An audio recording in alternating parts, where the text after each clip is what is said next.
ఈ చర్చ్ చూడండి ఎంత బ్యూటిఫుల్గా ఉందో పెయింటింగ్స్తోనే. అండ్ బ్యాక్గ్రౌండ్ కూడా చూడండి మంచు కొండలతో ఎంత బాగుందో. ఇక్కడే మాకు ఫ్రీ పార్కింగ్ కూడా దొరికింది, ఈరోజు హాలిడే ఇక్కడ. సో మేము ఇక్కడే మా కార్ పార్క్ చేసాము. ఇక్కడ నుంచి ఒక 500 మీటర్స్ వాక్ చేస్తే టాప్ ఆఫ్ ఇన్స్బ్రుక్ కేబుల్ కార్కి రీచ్ అయిపోవచ్చు. హాయ్ అండి, వెల్కమ్ బ్యాక్ అగైన్. ఎందుకంటే వెల్కమ్ అంటున్నాను, ఈరోజు ఆస్ట్రియాలోని సెకండ్ డే. లాస్ట్ వీడియోలో మీరు చూసారు కదా, ఆస్ట్రియాలోని హాల్స్టాట్ విలేజ్, బ్యూటిఫుల్ విలేజ్ని చూసాం కదా మనం. ఈరోజు కూడా ఆస్ట్రియాలోని ఇన్స్బ్రుక్ అనే సిటీని ఎక్స్ప్లోర్ చేద్దామని వచ్చాము. ఇక్కడ కార్ పార్క్ చేయగానే ఇక్కడ ఒక బ్యూటిఫుల్ గార్డెన్ లాంటిది, ఒక పార్క్ లాగా ఉంది, అదైతే కనిపించింది. లోపల ఏముంటుందో అనేసి లోపలికి వచ్చాము. ఈ బ్యూటిఫుల్ లొకేషన్ అయితే మాకు కనిపించింది. లోపలికి ఇంకా ఎలా ఉందో ఏంటో ఒకసారి చూద్దాము. ఆ తర్వాత కూడా బయటకి వెళ్ళి సిటీని కూడా చూద్దాము. ఆ తర్వాత పైన ఇన్స్బ్రుక్, టాప్ ఆఫ్ ఇన్స్బ్రుక్ ఉందంట. కేబుల్ కార్లో వెళ్ళి పైన ఎలా ఉందో కూడా చూద్దాం. ప్రజెంట్ మేము సిటీ సెంటర్లో ఉన్నాము. ఈ చుట్టూ చూస్తున్నారు కదా, షాప్స్ అన్నీ ఉన్నాయి, కానీ షాప్స్ అన్నీ చాలా క్లోజ్లో ఉన్నాయి. ఎందుకంటే ఈరోజు ఇక్కడ హాలిడే, అందుకని ఈ సిటీ సెంటర్ మొత్తం ఖాళీగా ఉంది. లేకపోతే జనంతోనే ఒక పెద్ద జాతరలాగా ఉంటుంది. ఇప్పుడు నా వెనక చూస్తున్నారు కదా, ఆ స్నో మౌంటైన్స్, అదే టాప్ ఆఫ్ ఇన్స్బ్రుక్. నెక్స్ట్ మేము అక్కడికే వెళ్దాం అనుకుంటున్నాం.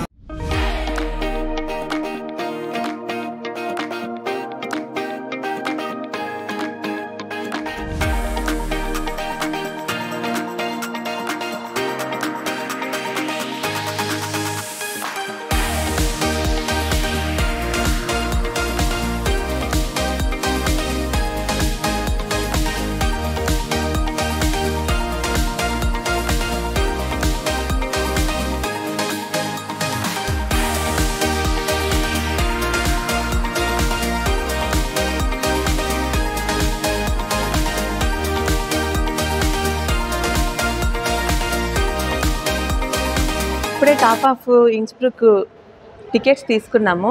ఇవి మనకి ఆఫ్టర్ 2:45 తర్వాత అయితే మనకి 30% డిస్కౌంట్ ఉంటుంది అడల్ట్ టికెట్స్కి.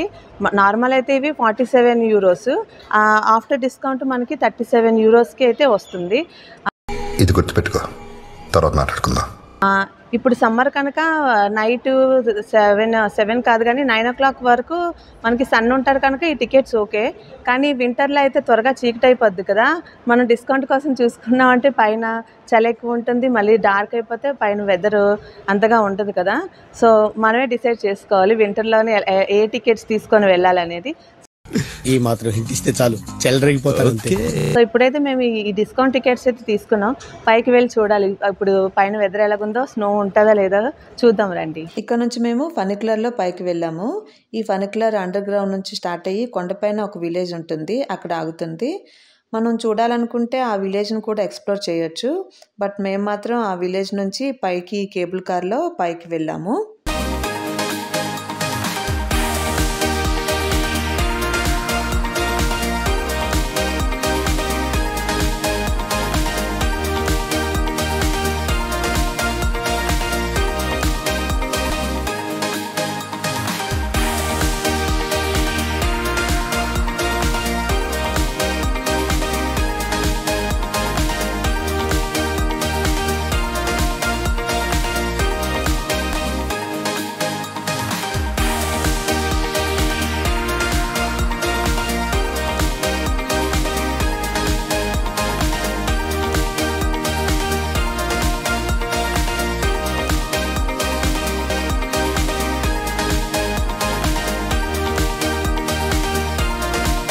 పైన ఒక స్టాప్లో ఆగుతుందండి. ఇక్కడ ఒక రెస్టారెంట్ ఉంటుంది.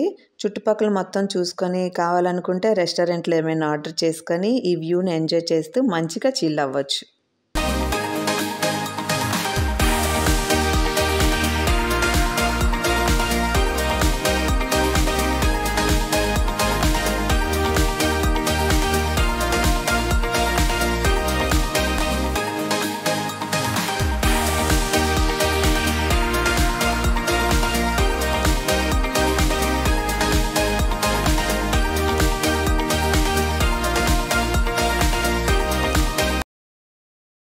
ఫైనల్గా టాప్ ఆఫ్ ఇన్స్బ్రుక్ వచ్చేసామండి.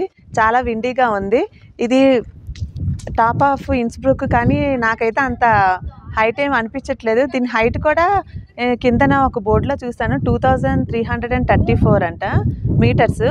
ఓకే, ఇప్పుడు మనం హైక్ చేసుకుంటూ అక్కడ సిలువ కనిపిస్తుంది కదా, ఆ పై వరకు మనం వెళ్ళొచ్చు. రోపు ఉంటుంది దానికి, అలా హైక్ చేసుకొని వెళ్ళొచ్చు.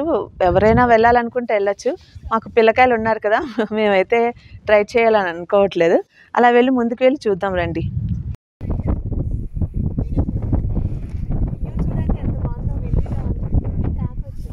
దీనికి పెట్టు.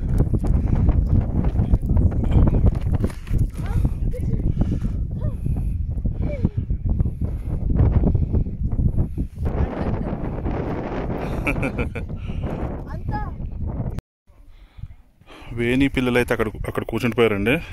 పిల్లడు చిన్నోడు మావాడు భయపడుతున్నాడు బాగా పైకి రావడానికి. పైగా గాలి ఎక్కువ ఉంది ఇక్కడ, అండ్ ఆయాసం కూడా వస్తుంది. ఎక్కువ బ్రీతింగ్ ప్రాబ్లం ఉన్న వాళ్ళకైతే చాలా కష్టం అవుతుంది. ఆయాసం బాగా వస్తుంది, అంటే ఎక్కడం వల్ల లేకపోతే హైట్లో ఉండడం వల్ల తెలియదు, కానీ ఆయాసం బాగా వస్తుంది. కొంచెం ఒక 5-6 మెట్లు ఎక్కితే చాలు ఎక్కువ ఆయాసం వచ్చేస్తుంది. నేనైతే ఆ పై వరకు అక్కడ టాప్ ఆఫ్ ఇన్స్బ్రుక్ ఉంది, పైన క్రాస్ ఉంది, అక్కడ వరకు వెళ్దామని చూస్తున్నాను, ట్రై చేస్తున్నాను. Let's see. మొత్తం మీద పైకి వచ్చేస్తానండి. ఇదే టాప్ ఆఫ్ ఇన్స్బ్రుక్. చాలామంది వచ్చారు, చిన్నపిల్లలు కూడా వచ్చారు పైకి, ఫొటోస్ అయితే తీసుకుంటున్నారు.